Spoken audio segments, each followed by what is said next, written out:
12월 18일 목요일 시편 147편 1절로 20절 말씀이 속히 달리는도다입니다.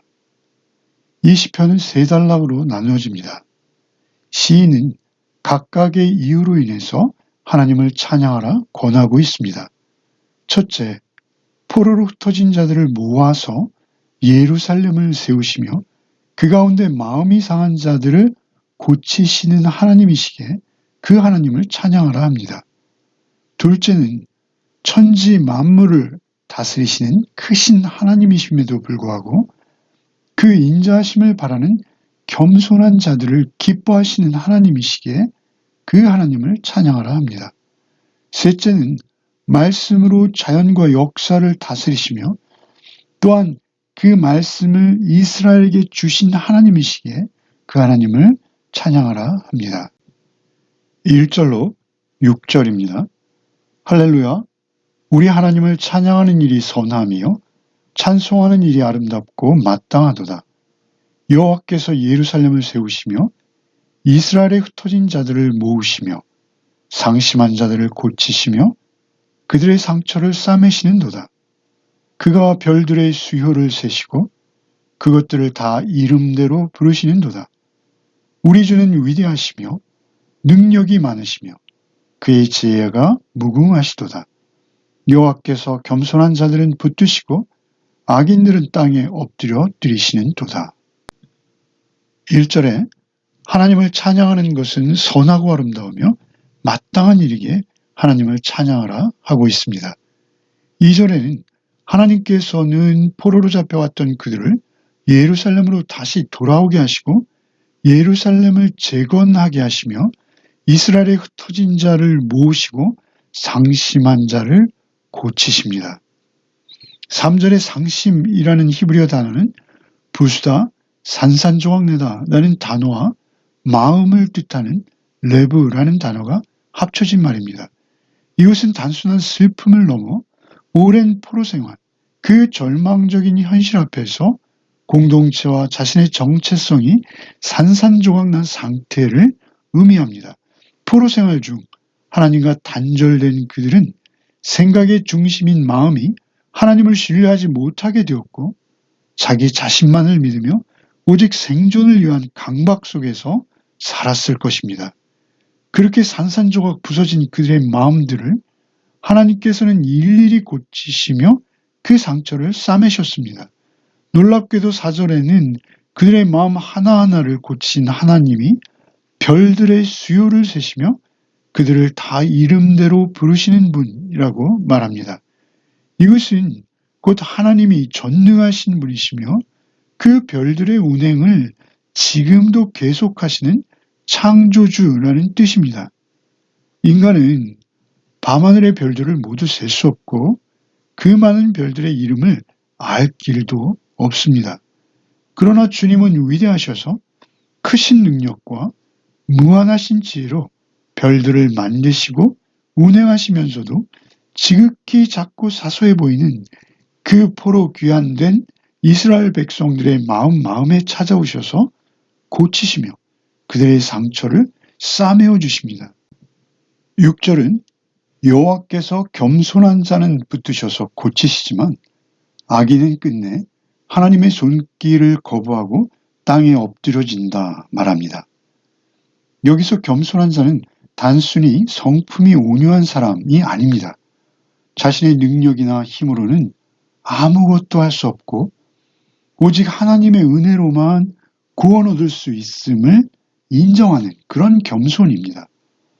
하나님 앞에서 자신의 한계를 인정하고 하나님의 도움으로만 자신의 고침받을 수 있음을 인정하며 낮아진 자입니다. 바로 이런 겸손이 우리를 하나님 앞으로 인도할 수 있습니다. 그렇게 낮아진 마음만이 하나님을 바라보는 복을 받을 수 있습니다. 7절로 11절입니다. 감사함으로 여호와께 노래하며 수금으로 하나님께 찬양할지어다. 그가 구름으로 하늘을 덮으시며 땅을 위하여 비를 준비하시며 산에 풀이 자라게 하시며 들짐승과 우는 까마귀 새끼에게 먹을 것을 주시는도다. 여호와는 말의 힘이 세다 하여 기뻐하지 아니하시며 사람의 다리가 억세다 하여 기뻐하지 아니하시고 여호와는 자기를 경외하는 자들과 그의 인자하심을 바라는 자들을 기뻐하시는도다. 시인은 이제 그 상한 마음을 고치시며 그들의 상처를 싸매시는 하나님을 향해 노래하고 악기까지 도원 수금을 타며 찬양하라 합니다. 그 하나님은 하늘의 구름과 산의 풀 한 포기까지 자라게 하시며 들짐승과 울고 있는 까마귀 새끼에게까지 먹을 것을 주시는 분이죠. 아마도 어미가 돌아오지 않아 배고픈 그 까마귀 새끼, 막 부화한 까마귀까지 버리지 않는 하나님이심을 강조하는 것입니다. 가장 미미한 피조물, 그것까지 잊지 않으신다는 것입니다. 이스라엘이 불길하게 여기는 부정하게 여겼던 그 까마귀까지 돌보시는 하나님을 강조하는 것이죠.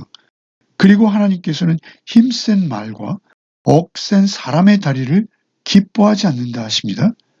고대 사회에서 힘센 말은 말탄 기병이요, 억센 사람의 다리는 보병을 의미합니다. 즉 그 나라의 힘인 전투력을 의미합니다. 오늘날로 치면 그 나라의 자본력이요, 기술이요, 사회 체계와 같은 것들입니다. 개인에게 적용하면 어떤 스펙, 경력과 같이 의지할 수 있는 어떤 신뢰의 대상입니다. 이런 것들은 하나님보다 더 신뢰받을 수 있는 위험성이 있다는 것이죠. 하나님께서 반대하시는 것은 그 능력 자체가 아니라 그 능력을 하나님 위에 두거나 하나님과 동등하게 여기는 태도입니다. 하나님께서는 이런 자들을 기뻐하지 않으십니다. 하나님께서 기뻐하는 자는 여호와를 경외하며 그 인자하심을 바라보는 자들입니다. 여기서 바라본다라는 것은 어떤 수동적인 기다림이 아닙니다. 하나님께서 베푸시는 그 인자하심에 기반을 둔 언약적 사랑을 적극적으로 기대하며 그 성품을 쫓아 살아가는 자를 기뻐하신다 하시는 것이죠. 당장 결과가 보이지 않아도 하나님의 인자, 곧 그 사랑에 자신의 인생을 맡기는 태도를 하나님께서 기뻐하십니다.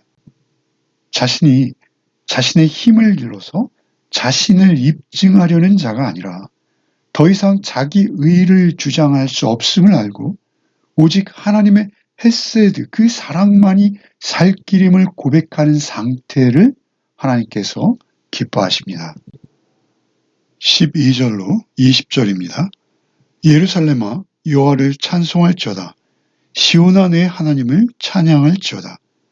그가 내 문 빗장을 견고히 하시고 내 가운데 있는 너희 자녀들에게 복을 주셨으며 내 경내를 평안하게 하시고 아름다운 밀로 너를 배불리시며 그의 명령을 땅에 보내시니 그의 말씀이 속히 달리는도다. 눈을 양털같이 내리시며 서리를 재같이 흩으시며 우박을 떡부스러기같이 뿌리시나니 누가 능히 그의 추위를 감당하리요. 그의 말씀을 보내사 그것들을 녹이시고 바람을 불게 하신즉 물이 흐르는도다. 그가 그의 말씀을 야곱에게 보이시며 그의 율례와 규례를 이스라엘에게 보이시는도다. 그는 어느 민족에게도 이와 같이 행하지 아니하셨나니 그들은 그의 법도를 알지 못하였도다. 할렐루야. 12절에서 14절은 하나님께서 주시는 복을 노래합니다. 그 복 가운데 최고의 복은 14절에 내 경내를 평안하게 하셨다는 것입니다. 여기서의 평안, 곧 샬롬은 단순히 전쟁이 없는 상태가 아닙니다. 인간의 노력으로 이루는 평안이 아니라 하나님께서 하늘로부터 주시는 선물로서의 평안입니다. 15절에는 그의 명령을 땅에 보내시니 말씀이 속히 달린다 합니다. 여기서 속히 달린다라는 것은 신속하게 퍼져나간다는 것입니다. 하나님의 말씀은 책 속에 갇힌 교리나 지식 체계가 아니라 눈과 서리를 내리게 하시고 때로는 얼음을 녹이는 바람을 불게 하시는 살아있는 능력입니다. 세상 만물은 그 말씀 앞에 순종할 수밖에 없습니다. 19절과 20절에 이스라엘의 가장 큰 특권, 가장 비교할 수 없는 은혜는 바로 하나님의 말씀을 받은 것이라 기록합니다. 군사력이나 경제력이 아니라 하나님을 알 수 있는 계시의 말씀을 받은 것이 이스라엘의 진정한 자랑이자 찬양의 궁극적인 이유였습니다. 오늘 시편 147편은 세 가지로 하나님을 찬양할 이유를 밝히고 있습니다. 이 약속들 모두는 우리 신약 시대 예수님 안에서 온전하게 완성되었습니다. 첫째, 하나님을 찬양할 이유는 마음이 상한 자를 고치시는 분이셨습니다. 온 인류의 깨어진 마음, 바벨론의 포로가 아니라 죄와 사망의 포로가 되었던 우리의 마음을 위로하시고 자유케 하시며 온전히 치유하시는 분은 예수님이십니다. 십자가로 우리를 치유하셨습니다. 둘째, 세상의 힘보다 하나님의 인애, 곧 헤세드의 사랑을 의지해서 살 수 있는 길, 그것도 예수께서 십자가로 완성하셨습니다. 예수께서는 모든 세상적인 힘이 완전히 박탈된 자리, 곧 십자가에서도 하나님 한 분만을 신뢰함으로 영원한 승리를 거두셨습니다. 군마나 병사를 동원하지 않으셨습니다. 12군단의 천사를 부르실 수 있으셨으나 부르지 않으십니다. 아버지여, 내 영혼을 아버지께 부탁하나이다 외치신 것이죠. 하나님의 인애만을 철저히 의지하셨고 결국 부활로 그 모든 것을 이기셨습니다.